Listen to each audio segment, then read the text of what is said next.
రేపు గుంటూరు అని వచ్చేలాగితే బాగా వస్తుందా అట్లా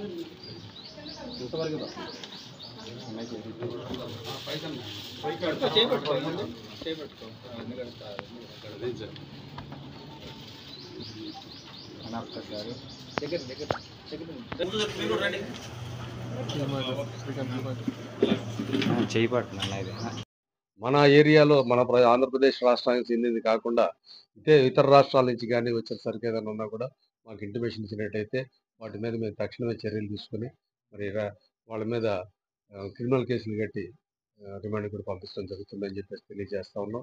ఇందు మూలంగా మీ అందరికీ తెలియజేస్తా ఉన్నాం.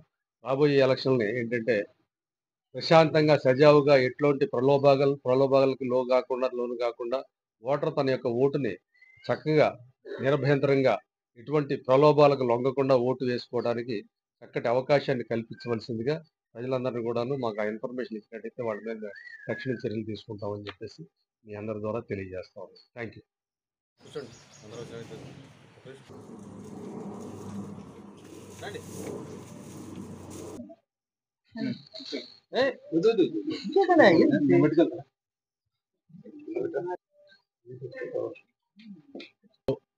Mangalagiri police station sub station ఏదో మనం రానున్న ఎన్నికల దృష్ట్యా విస్తృతంగా దాడులు నిర్వహించాలని చెప్పేసి మన పై అధికారులైనటువంటి ఈ SCB commissioner Shri Raviprakash IPS గారు, అలాగే మన గుంటూరు జిల్లా ఎస్పీ శ్రీ తుషార్ టుడే గారు ఐపీఎస్, అలాగే మరి మా ఈఎస్ గారు రంగారెడ్డి గారు, ఏఈఎస్ గారు కృష్ణ కిషోర్ గారు, సిఐ ప్రసన్న లక్ష్మి, వాళ్ళ ఎస్ఐస్, అలాగే వాళ్ళ స్టాఫ్, దీనికి తోడు మా హెడ్ క్వార్టర్లో ఉండేటువంటి ఇంటెలిజెన్స్ టీం, అలాగే డిటిఎఫ్ టీంలు అన్నీ కూడాను విస్తృతంగా దాడులు నిర్వహించాలి అనేటువంటి ఆదేశాల మేరకు మరి నిన్న మా అందరికీ ఆదేశాలు ఇవ్వడం జరిగింది.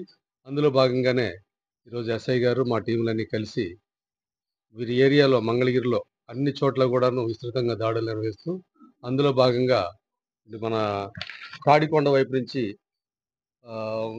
విషదల వెళ్ళే రోడ్లో చెక్ చేస్తుండగా మోటార్ సైకిల్ మీద 3 వ్యక్తులు వెళ్ళటం, ఆ ముగ్గురు కూడాను తడబాటుతోటి వాళ్ళు పారిపోవడానికి ప్రయత్నం చేయటం, వెంటనే సిఐ గారి దగ్గర ఉన్నటువంటి స్టాఫ్ సహాయంతో వాళ్ళని చేజ్ చేసి పట్టుకున్నారు. పట్టుకుని వెంటనే వాళ్ళ దగ్గర వాళ్ళ పొజిషన్లోనే ఈ యొక్క 140 180 ml బాటిల్స్ మనం చెక్ చేయడం దొరకడం జరిగింది. వాటన్నింటిని కూడా పరిశీలించి వెరిఫై చేసి వాళ్ళని ఇంట్రాగేషన్ చేసిన టైంలో వీళ్ళ దగ్గర ముగ్గురు కూడాను వ్యక్తులు, ఇతను యనమల కిషోర్, ఇతను యాక్చువల్గా ఈ యొక్క ఏదైతే మన తాడికొండ జిఆర్ఓ ఉందో, గవర్నమెంట్ రిటైల్ అవుట్లెట్ ఉందో, దాంట్లో సేల్స్మెన్గా పనిచేస్తాడు. అతనితో పాటు చిలక రామకోటయ్య అనే అతను ఉన్నాడు. ఇతను యాక్చువల్గా ఇతను మేడికొండూరు మండలం విషయాల గ్రామం. ఇతను ఈ సేల్స్ కూడా అమ్ముతూ ఉంటాడు. ఏదంటే ఈ యొక్క వీటిని బెల్ట్ షాప్ కింద పెట్టుకొని అమ్మటానికి గాను ఇతను కొనుక్కొని ఉన్నాడు. ఇతనికి ఈ యొక్క తాడి సేల్స్ కూడా ఉంది. అందులో భాగంగా వీటిని కూడా పెట్టి ఎక్కువ రేట్లకు అమ్మాలనే ఉద్దేశంతో ఈ యొక్క తీసుకెళ్తున్నట్టుగా ఈ మాల్ని ఏదైతే బాటిల్స్ ఉన్నాయో తీసుకెళ్తున్నాడో కనబడతా ఉంది. అలాగే కెనపర్తి నిఖిల్ అనే అతను ఈ యొక్క కిషోర్కి ఫ్రెండ్. అతని సహాయం కూడా తీసుకోవడం, ఎందుకంటే ట్రాన్స్పోర్టేషన్లో అవసరమవుతుందనే ఉద్దేశంతో అతను కూడా సహాయం తీసుకొని ఈ ముగ్గురు కలిసి వెళ్ళడం, కొంత డబ్బులు అక్కడ కట్టించేసేసి రిమైనింగ్ డబ్బుల్ని ఎక్స్ట్రా ఇతను రావాల్సిన డబ్బుల కోసం కిషోర్ వాళ్ళకి కూడా వెళ్ళడం జరుగుతూ ఉంది. ఈ క్రమంలోనే మన సిఐ గారు అలాగే మా స్టాఫ్ అంతా కలిసి వీళ్ళని పట్టుకొని విచారణ చేస్తే, విచారణలో భాగంగా మనకు తెలియదు ఏంటంటే షాప్ నుంచే ఈ 140 బాటిల్ కూడా తీసినట్టుగా మనకి రుజువై ఉంది. వీటన్నిటిని కూడా ఇంకా కూలంకషంగా ఎవరెవరు ఇన్వాల్వ్మెంట్ ఉంది అనే విషయాన్ని కూడాను మనం వెరిఫై చేస్తూ ఉన్నాం. అయితే ప్రభుత్వం నిర్ణయించిన ధరల కన్నా అధికంగా ఎక్కువ రేట్లకు అమ్మటానికి గాను వీళ్ళు ఈ మద్యాన్ని ఏదైనా మనకు ఒక షాప్ నుంచి కొనాలంటే 3 బాటిల్లే కొనాలి. కానీ అలా కాకుండా ఒకేసారి 140 బాటిల్స్ని తీసుకుని వెళ్ళి మరి అధికంగా నాకు తెలిసి 2 నుంచి 250 రూపాయల దాకా అమ్మడానికి గాను వాళ్ళకి అవకాశాలు ఉన్నట్టుగా వాళ్ళు మా ఇంట్రాగేషన్ తేలింది. అక్కడ సిచ్యువేషన్ బట్టి వీళ్ళు డిమాండ్ని బట్టి ఎక్కువ రేట్లకు అమ్ముతున్నారని చెప్పి మాకు దృష్టికి వచ్చింది.